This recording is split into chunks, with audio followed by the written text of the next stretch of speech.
Studying for the LSAT is hard enough as it is, and with ADHD, it can be especially challenging. But the good news is that with the right tools and strategies, you can get a top LSAT score. Today, I'm going to share some proven techniques to help you ace the LSAT, even if you have ADHD. One of the most important things you can do as a test taker with ADHD is to apply for accommodations. This could include extra time, extra breaks, or being able to take the LSAT on paper rather than on a computer. And there is a lot of old and outdated information out there about the accommodations process because LSAC used to be far too strict and denied accommodations to a lot of deserving test takers.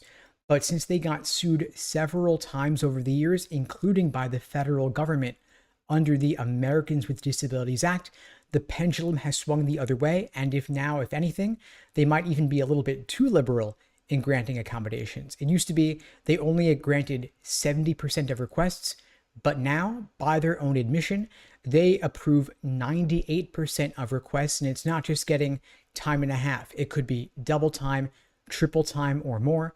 I even heard from one student who got 160 minutes per section and got to take the LSAT over the course of 2 days versus your standard 35 minutes per section, taking all 4 sections in 1 day. This can, of course, make a massive difference given how strictly timed the LSAT is. It can make the difference between having to rush through sections and running out of time to, in contrast, completing each question carefully and accurately, leading to score boosts of 10, 20 points or more. All you need is a note from a qualified professional like a doctor or a psychiatrist, and if you are approved for accommodations, make sure that you're practicing under the same exact conditions you'll have on test day so that you're familiar with what the process will look like. Now, while you are studying for the LSAT, if you have ADHD, you need structure in your prep, ideally with clear, specific goals laid out at every step along the way. If you have a clear, detailed plan of attack, it'll help you stay on track and minimize the overwhelm that you can experience that comes with open-ended tasks. This is why at LSAT Unplugged, we create personalized day-by-day study plans for all of our students, laying out exactly what to do from your start date through your LSAT test date, laying out when to drill questions by type, when to do timed sections, and when to take full-length practice tests as test day approaches. And so rather than study logical reasoning, we might say, on this day at this time, complete 10 logical reasoning questions of a particular type, like flaw questions. Then review explanations and lesson videos covering that topic, take a short break, on to the next thing. And so if you have clear goals laid out for every single day, it can reduce what's called decision fatigue, the stress of not knowing what to do and when, taking time to decide rather than just doing the work. And this will, of course, make it a lot easier to focus.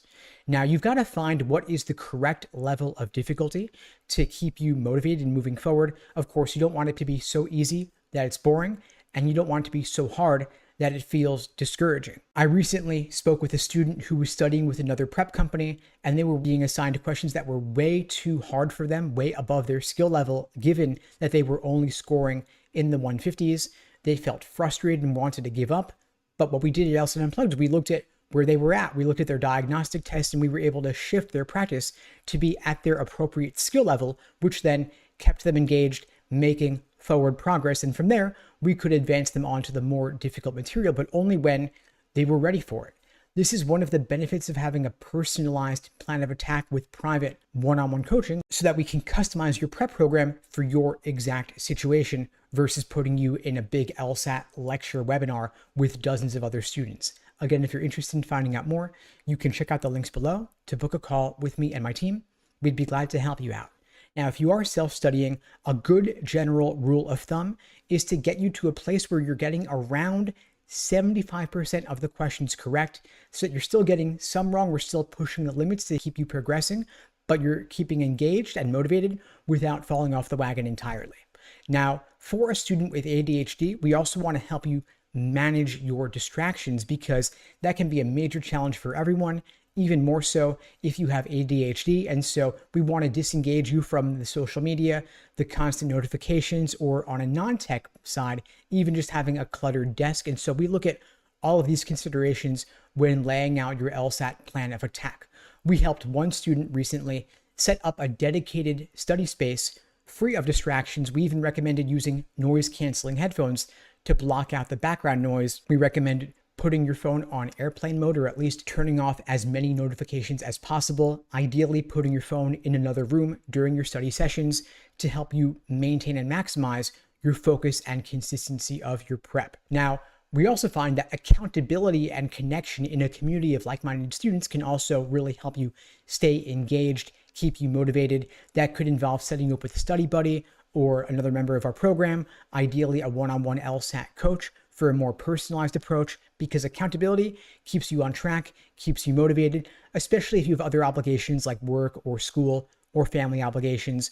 We don't want you to feel isolated or alone if you're the only one in your own personal network who's studying for the LSAT or applying to law school. And so the thing is, you may feel like you're the only one in the world doing this, but I can tell you there are tens of thousands of other students just like you also studying for the LSAT. And so that's one reason we have live small group classes 5 nights a week, Sunday through Thursday, so you can connect with other students also going through the process.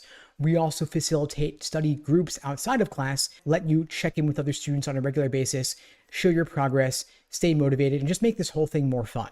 If you have recently been diagnosed with ADHD and you're not yet fully aware of how this has been impacting you, we recommend learning a bit more about what ADHD is like to give you some more practical advice for managing your symptoms and creating a more productive environment for your studying and to keep you motivated. So one book I love for this is ADHD 2.0. One key takeaway I got from this book was just how important it is to tailor your LSAT study environment to your LSAT prep needs. Given how you think about things, this might involve using a timer to track your sessions and structure them if you're prone to losing track of time or getting distracted easily, or if a cluttered workspace is distracting for you, you might want to take some time to organize your study space before you actually start your prep. And so get a book like ADHD 2.0 or similar to learn better what works for your brain and is going to help you stay as efficient and motivated as possible in your prep to just make your LSAT studying more effective. Finally, please be patient with yourself. Practice self-compassion. Improvement takes time and progress isn't always linear. It's easy to doubt yourself, especially when we are so prone to conflating our LSAT scores with our own self-worth, our intelligence.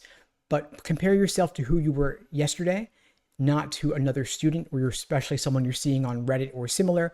Focus on maintaining small, consistent, steady improvements over time because they can scale to lead to significant improvements of 20, 30 points or more and build your confidence along the way. And of course, if you'd like my help, my team and I at LSAT Unplugged would be glad to support you. You can check out the links below to find out more and to book a call with me and my team. We'd be glad to help you out. And in the meantime, I'll wish you all the best and take care.